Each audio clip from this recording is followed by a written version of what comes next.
Did you know 1,200 calories could be completely useless for fat loss if you're making these 5 mistakes? You totally should be losing weight if you're eating 1,200 calories. So if you're making any of these mistakes, this is probably why you're not. In fact, if you fix these, you could probably be eating more calories and losing more weight and feeling better, and the whole thing is just a good situation. So mistake number 1 is simply not lifting weights. Now, a lot of these go together. So like if you take one mistake and you're like, well, I'm lifting weights, then that totally might not be the problem. But if you're not lifting weights, that could be the issue. If you are simply eating less and hoping to lose weight, that's kind of like what you hear with these, with like the Ozempic face and everything, where a person's face gets sucked in. They end up losing muscle mass and fat. Now, you would think you'd be losing something if you were eating actually that little. But the way this comes into play is because might be losing your muscle. You might be slowing your metabolism down by actually losing the lean tissue that burns the majority of the calories that you are at rest burning. So by lifting weights, you are keeping muscle. Probably if you're a beginner, and a lot of people who are, dieting in order to lose weight, they tend to be in this beginner realm where if you start lifting weights, you are going to actually build muscle, not just maintain it. And so that's really going to help with your fat loss. So I would suggest progressive overload, meaning as you progress in the gym, you are overloading the muscles, or as your muscles progress, you're overloading them and you're continuing to overload them. So that might be something like you start off with 7s on the dumbbell bench press, and once that gets a little bit easy, not completely easy, once it gets like, hey, I think I can handle the 8s, then you move to the 8s, and then the 10s, and then the 12s, or whatever your gym has. You continue to move up within that same rep range. So you don't move up sacrificing reps, you move up sacrificing a little bit of reps within that rep range. So let's say that you go anywhere from 10 to 15 reps and you get 15 on all 3 sets. And so then you move up to the next weight increment. And then on those 3 sets, and I'm going to talk about sets in just a second, but on those 3 sets, you might get, 14 reps, 12 reps, and 10 reps. You're still within that rep range. Don't overthink it too much. But the point is, as something gets easier and you move up in weights, you might lose reps, but that's okay as long as you're still within, like a 10 to 15-ish rep range. So speaking of sets, about 2 to 3 sets per muscle group per body part, 2 to 3 times a week. So to make this simple, you could just start off with 2 and 2 and then move to 3 and 3. So that's 2 sets on the chest, on the back, on the quads, on the hamstrings, and you could even throw in shoulders, biceps, and triceps. 2 sets on every muscle group, and then eventually doing 3 sets on every muscle group, 2 days a week, and then eventually 3 days a week. So again, this is like all progressing. Now, past 3 days a week for a total body program, I wouldn't think is necessary, even beneficial for you. But lifting weights at the bare minimum, 2 times a week, 2 sets per body part is what you need to be doing. I think that's really going to help you. To really dial all this in and understand this on a deeper level, I go into more detail in what I call my dial system. I will link that in the pinned comment as well as the description. You can go over there and watch that, to where you'll see how I actually apply it to clients. But the whole point of that is to keep weight off and understand these and how to switch them for you. So that's there if you want it. So mistake number 2 is not focusing enough on protein. This goes in the same line with not weightlifting. So we're going to get into some cardio and stuff like that right after this. But for now, not focusing on protein. Again, it's going to spare muscle mass and help you even build muscle mass. But it's also much more filling than the other macronutrients, and so you tend to eat less. Now, eating less, if a person truly is eating 1,200 calories, isn't necessarily the goal, but it's nice that you can physically eat more in terms of the amount of food that's on your plate, while burning more calories, and so it'll just help you be in even more of a calorie deficit. Now, the other things are going to allow you to eat more, and this all starts to really come together. But for now, focusing on protein increasing, that'll keep you more full, help you naturally eat less. It'll help you build more muscle, helping you naturally burn more. Plus, there's the thermogenic effect of food that protein is the highest macronutrient on in terms of how many calories it takes to actually digest and break down that protein. So I'm making this up, but it is somewhat accurate. Something like out of every 100 calories of carbs you eat, 95 of them are usable. The other 5 are used to digest the carbs that you just ate. Whereas with protein, it's something like 30 calories out of every 100 are used to digest the to digest the protein that you just ate. So you get free calorie burn from that. Obviously, as you eat more protein and build muscle in the gym because you're weightlifting, you put these mistakes together, or you stop doing these mistakes and you put them together, you're going to have a higher metabolism because you're going to have more tissue that burns calories. Something that's pretty interesting to think about, I think, is that muscle tissue is very inefficient. It's actually like if we were all starving, the first people that would go is probably bodybuilders because they require so much energy to keep their bodies running.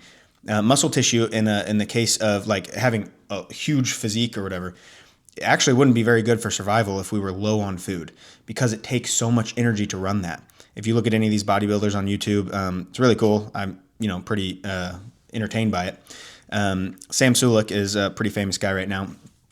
And I know he's on a diet right now where he's eating like 2,000 calories. And he talks about it, and I believe him. I'm not saying he's being dramatic. He talks about it as if he's starving, like he feels like he's starving himself. And he's very disciplined, and I kind of respect it. At the same time, I do think he should be eating more.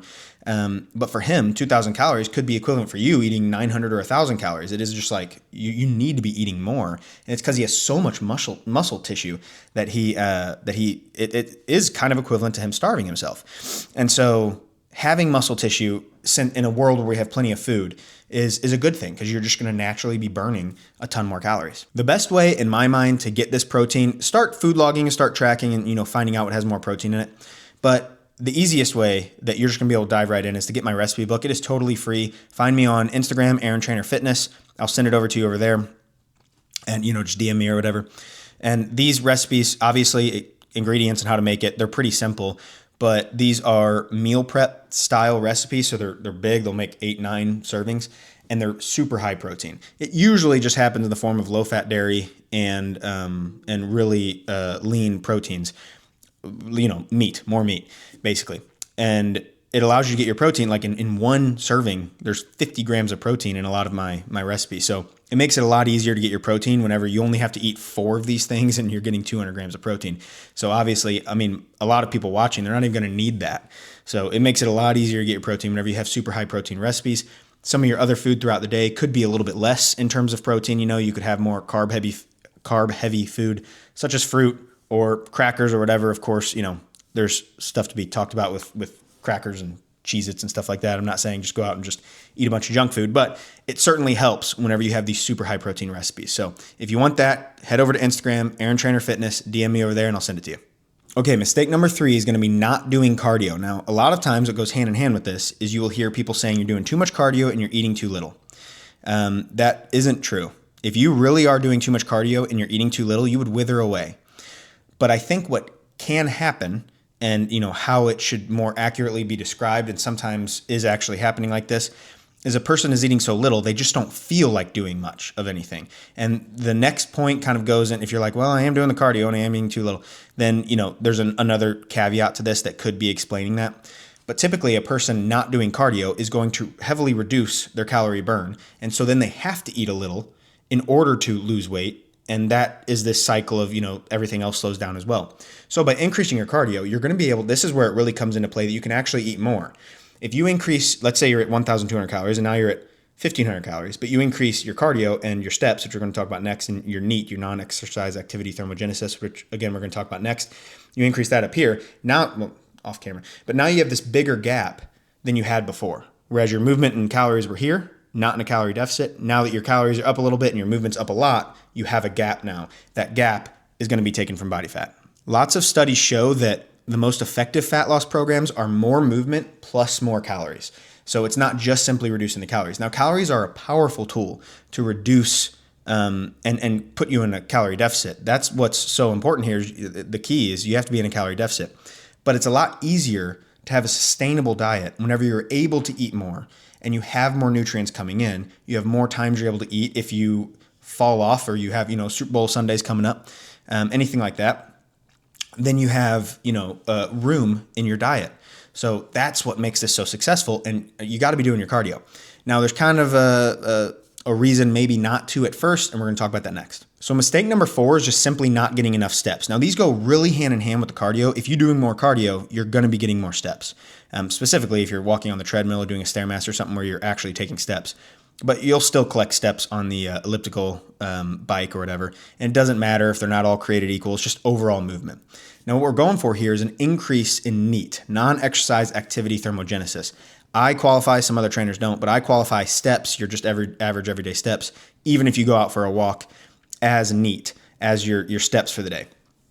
Now, I personally still wear my step tracker, or I have my clients wear their step tracker while they're actually doing their cardio. This is the one that I suggest to everyone because it's just so accurate. That's just on Amazon. I'm pretty sure it's the cheapest, highest rated thing on there, like 20,000 or 100,000 reviews or something ridiculous. But It's super accurate. I find it's more accurate than my phone and most watches. And I just clip it to my pocket. You can even put it in your pocket so no one sees it. But either way, getting more steps is going to increase your total daily caloric burn. And I find that is much more powerful than actually doing cardio. What's best is to do them both. So if you're weightlifting 2 days a week and you're doing cardio 2 days a week, and every day of the week you're at least getting, X number of steps, I would aim for something that feels out of reach, maybe 8,000 at first, maybe 10,000. You're going to be scorching calories compared to what you used to. You're going to have to eat more. And by eating more and burning way more, study after study shows you are going to have more success. It's probably due to the fact that you're eating more and it's just easier to do. And anything that's easier to do, anything that's less suffering, less detrimental on your everyday life is going to be more successful. It's going to be more sustainable. Okay, so number 5 is going to be not tracking. That is calories and weight. So let's start with weight. The most common habit that people who lose weight and keep it off participate in is tracking their weight. Even I understand and I felt this too. I've been exactly where you're at. That's why I feel like I'm a good trainer, because I'm not just a person who has grown up with a shredded physique their entire life, and I teach people how to, and I tell people what to do from my throne of I've never had to struggle with this. I have struggled with this my entire life. And, even though I've been a trainer for 10 years, I still have struggled with the yo-yo dieting and the mental, the mental back and forth of yo-yo dieting and, some of the eating disorders that are out there, been bordering on some of those. And so I understand your pain. I get stepping on that scale, how it could be intimidating or it's just something you don't want to do. It makes you feel bad. I get that. But the more and more you do it, the more and more you disconnect from the number. You realize high numbers, low numbers, they don't matter. They're both false. It doesn't matter if it's high or low, it's just false. And it's the pattern that makes the difference. So one day could be high, and I promise you the next day is probably going to be low. And if it's not, then probably the next day. I can't tell you how many times my clients, their weight's going down, and all of a sudden they have this huge spike, and I talk them off the ledge, and then they're way down here. And it just never moves from there. Like in the background, they were, actually losing weight, and it just took time to catch up. And if it wasn't for me being there for them to tell them, hey man, chill, just keep on going, you got this. And I'll kind of explain to them usually something along the lines of what I'm explaining to you here. If it wasn't for that, they would have continued to eat the bad stuff, and they never would have seen that. And then they would have been like, well, there you go. See, I wasn't losing weight, but they were losing weight. And the only reason they were able to see that on the scale is because they stuck with it. They didn't give up. And it's not even like, don't give up, you'll get there. I'm saying like you were there the whole time. Like, I don't know if that makes sense, but in the background, under the hood, you were actually losing weight. That's exciting. It's hard to actually gain weight whenever you're like remotely on your game. If you are, working out a couple times a week and you're watching your diet roughly, mostly eating healthy foods, it's hard to actually gain weight. It's pretty common to just see a person stay flat. But don't worry, you probably haven't gained weight. It's just a water weight fluctuation. The reason that taking your weight is so important, I think, is because you can make adjustments far sooner than, if you waited 6 months and found out, oh my gosh, I gained 10 pounds, you can stop, doing whatever it is you're doing. So if you see that your weight is flat, this is in my dial system video, this is perfect for what I'm about to talk about here. But if you see your weight is flat, I would tweak your steps up a little bit. That's why I call it my dial system. I dial it up. So dial your steps up a little bit, dial your calories back just a little, 100 calories, something like that. And maybe dial up your cardio a little bit.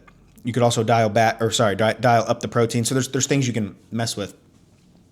But each one, you won't suffer in any one direction. So you don't have to eat like a bird. You don't have to exercise, every single day for an hour. You do a little bit of everything, and then it gets a lot easier. And those are the adjustments you can make based off your weigh-in. So if it's flat, I would just make small adjustments. If it is going down, I wouldn't make any adjustments personally. No matter what, if it's going down, you're having success. Even if it's a little bit slow, do that long enough, and it won't take very long. You're going to be in the best shape of your life. So not tracking calories goes still in this mistake of not tracking. Even if you don't want to track forever, if you just track for a month or two, you will see, I had no idea I was eating that much oil in my food, or whatever, the case may be. The common errors that I see in a person's food log are, I'm going to look on my phone here real quick, are weighing meat while it's cooked, like after they cook it, usually loses about 25% of its weight. And so for let's say you cook chicken and you put 4 ounces on the scale and you eat 4 ounces, you're actually eating, I could figure that out actually right now. So if you eat 4 ounces of cooked chicken and you don't do this conversion, divide by 0.75, you're actually eating 5.33 ounces of chicken, which 1.33 times 130, that's 172 calories difference. So that's a lot. in terms of your what's going on your plate. So, anyways, weighing cooked meat instead of raw, and you can weigh it cooked. You just have to know the conversion, divide by 0.75, and it might not be the same for beef and chicken. I just do the same thing for all of them, and it works out. So it's really close. I would say even a bigger culprit than that is oil. Not measuring out your oil. It is shocking how little oil it takes to reach a tablespoon of oil. I use a food scale that's 14 grams of oil is going to be a tablespoon, roughly. I think canola might be like a little lighter, but mostly 14 grams is going to give you a tablespoon. It's crazy how little that actually is. And then grazing is another really common one where people just kind of eat throughout the day. Well, a little here, a little 20 calories. And you're right, 20 calories won't hurt. 30 calories won't hurt. Even 100 calories won't hurt. But 100 plus 30 plus 20 plus another 100 plus another 50, that starts to add up. And then you add up all these other things where you're not moving as much, you're not lifting weights. You can see how it really comes together to equate to, oh, I thought I was eating 1,200 calories, or maybe I was actually eating 1,500 calories, and I was moving so little that I wasn't in a deficit. So if you focus on these things, I want to give you power here. I think people sometimes they're hurt whenever they hear me say like, hey, you could be wrong. Because it kind of sucks to think like, oh, I was doing something wrong. But I would like you to think of it, if you'd be open to it, to like, oh, what a cool opportunity that I had no idea I was doing something wrong. At least now I can fix it instead of just blaming my body. Instead of being stuck with this, I can fix it. And so this is giving you power back, and I hope that's how it feels. The last big culprit that I see, well, there's probably others, but the last big one that I see is sauces. This kind of goes with grazing a little bit, where people just add sauces. It's low calorie enough. I'm just going to add it and not worry about it. You might not be wrong, especially with like mustard and stuff. There is so few calories in there. It actually says 0 on the label. So I just treat it as 0. But like ketchup, even if it's only 40 calories, that makes a difference. And you could be adding 60 or 80 calories worth of ketchup. Ranch, any of those are big culprits, where it's kind of like the oil, where all of a sudden, I mean, some of these dressing bottles that I've seen, they'll have 180 calories for 2 tablespoons, and 2 tablespoons is not a whole lot. I easily, to a big salad, could add 4 tablespoons. So that's 400 calories almost of dressing. So going with lower calorie dressings and lower calorie sauces is for sure the way to go. But even those, like if it has 20 calories or more, really 10 calories or more, I would want to be logging it at least for a while.